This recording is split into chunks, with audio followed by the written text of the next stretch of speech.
अस्सलामु अलैकुम वरहमतुल्लाहि वबरकातुहू। उम्मीद है आप सब खैरियत से होंगे।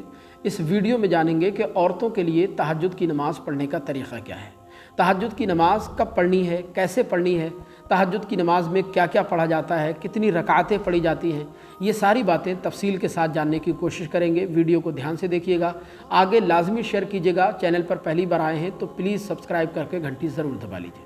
देखिए, पहले तो ये बात आप अच्छी तरह ज़हन नशीं रखें कि तहज्जुद की नमाज़ रात में पढ़ी जाती है और रात में भी इशा की नमाज़ पढ़ने के बाद कुछ देर सोकर फजर का वक्त शुरू होने से पहले पहले जब मर्ज़ी आए आप तहज्जुद की नमाज़ पढ़ सकती हैं।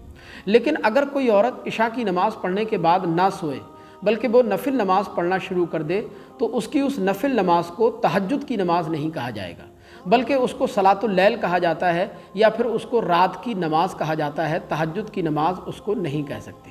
मगर इसमें ऐसा भी नहीं है कि कोई औरत अगर बग़ैर सोए इशा की नमाज़ पढ़ने के बाद नवाफिल पढ़ना शुरू कर दे तो उसको उसका सवाब नहीं मिलेगा, उसको उसका सवाब भी मिलेगा और उसके नामा अमाल में वो नमाज सलातुल लैल के नाम से या रात की नमाज के नाम से या फिर नफिल नमाज के नाम से लिखी जाएगी। लेकिन फ़र्क यह है कि उसको आप तहज्जुद की नमाज़ नहीं कह सकते, क्योंकि तहज्जुद की नमाज़ तो वो नमाज़ है जो अहादीस मुबारका से और हुज़ूर अकरम सल्लल्लाहु अलैहि वसल्लम के अमल से साबित है। रिवायत में आता है कि हुज़ूर सरवर कायनात सल्लल्लाहु अलैहि वसल्लम इशा की नमाज़ पढ़ने के बाद आराम फरमाते थे।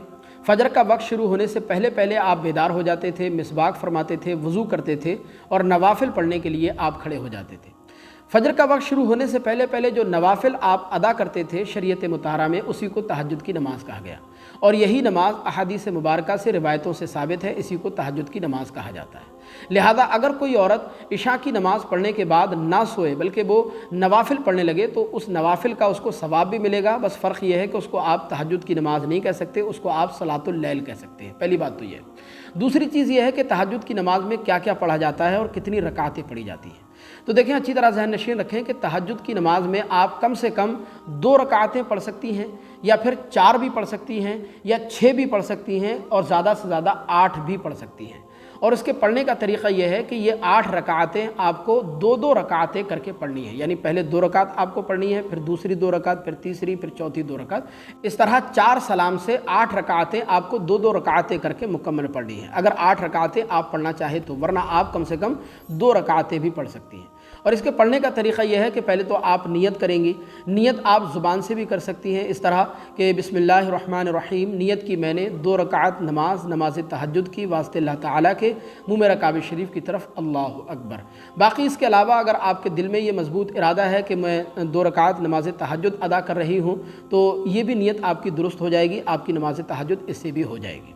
नियत बांधने के बाद आपको सना पढ़ना है, यानी सुब्हानकल्लाहुम्मा व बिहम्दिका व तबारक अस्मुका व तआला जद्दुका व ला इलाहा गैरुक। फिर आपको अलहम्दु शरीफ पढ़नी है। अलहम्दु शरीफ के साथ आपको कुरान मजीद की कोई सूरत मिला लेनी है या फिर एक बड़ी आयत या छोटी 3 आयतें पढ़नी है, या फिर अगर आप चाहें तो आप 1 मरतबा सूरह इखलास भी पढ़ सकती हैं या 3 मरतबा या 7 मरतबा या फिर 11 मरतबा भी सूरह इखलास पढ़ सकती हैं। जितनी मरतबा आपने पहली रकात में सूरह इखलास पढ़ी है उतनी ही मरतबा आप दूसरी रकात में भी सूरह इखलास पढ़ सकती हैं। उसके बाद आपको रुकू करना है, सजदा करना है, फिर दूसरी रकात के लिए आपको खड़े हो जाना है। दूसरी रकात मुकम्मल करने के बाद फिर आपको बैठ जाना है अत्तहियात पढ़ने के लिए। अत्तहियात पढ़नी है, दुरूद इब्राहिमी पढ़ना है, रब्बि जअलनी पढ़नी है और उसके बाद रब्बना आतिना पढ़ने के बाद फिर आपको सलाम फेर देना है। तो इस तरह आपकी नमाज तहज्जुद की 2 रकातें मुकम्मल हो जाएंगी। फिर अगर मज़ीद आप नमाज तहज्जुद पढ़ना चाहती हैं तो फिर दूसरी 2 रकात की नियत बांध सकती हैं, फिर तीसरी, फिर चौथी, और इसी तरह आपको सेम तरीक़े पर नमाज तहज्जुद की 8 रकातें मुकम्मल पढ़ लेनी है। जब आप नमाज तहज्जुद मुकम्मल पढ़ चुके उसके बाद आपको अल्लाह तबारक व तआला की बारगाह में दुआ करनी है। अल्लाह की बारगाह में आप अपने हाथों को दुआ के लिए उठाएं और सबसे पहले तो आप अल्लाह की बारगाह में अपने गुनाहों से सच्ची तौबा करें, माफ़ी तलाफ़ी करें। फिर उसके बाद आपका जो भी जायज़ मकसद हो, जो भी जायज़ दुआ हो, वो आप अल्लाह की बारगाह में पेश करें, अपने लिए, अपने अहल अयाल के लिए, अपने शौहर के लिए, अपने बाल बच्चों की कामयाबी के लिए, अपने रिस्क में बरकत के लिए, अपने माँ बाप के लिए, अपने अंदर तक़वा और परहेज़गारी का नूर पैदा करने के लिए। गर्ज़ ये कि जो भी जायज़ मकसद हो वो जायज़ मकसद, वो जायज़ मुराद आप नमाज तहज्जुद पढ़ने के बाद अल्लाह की बारगाह बारगाह में रख सकती हैं, क्योंकि नमाज तहज्जुद ऐसी बाबरकत नमाज है कि उसके बाद जो भी जायज़ दुआ अल्लाह की बारगाह में की जाती है या जो भी मकसद अल्लाह की बारगाह में बयान किया जाता है, अल्लाह तबारक व तआला नमाज तहज्जुद की बरकत से उसको ज़रूर पूरा फरमाता है और बंदे को उसकी उम्मीद से भी ज़्यादा उसको अता फरमाता है। तो ये था औरतों के लिए नमाज तहज्जुद पढ़ने का आसान तरीक़ा। बाकी इसके अलावा अगर नमाज तहज्जुद के मुताल्लिक़ आपके मन में कोई सवाल हो, कोई क्वेश्चन हो, तो कमेंट बॉक्स में आप हमसे ज़रूर रब्ता कायम कर सकती हैं, पूछ सकती हैं। इंशाअल्लाह हम तसल्ली बख्श उसका जवाब देने की कोशिश करेंगे। अस्सलामु अलैकुम व रहमतुल्लाह।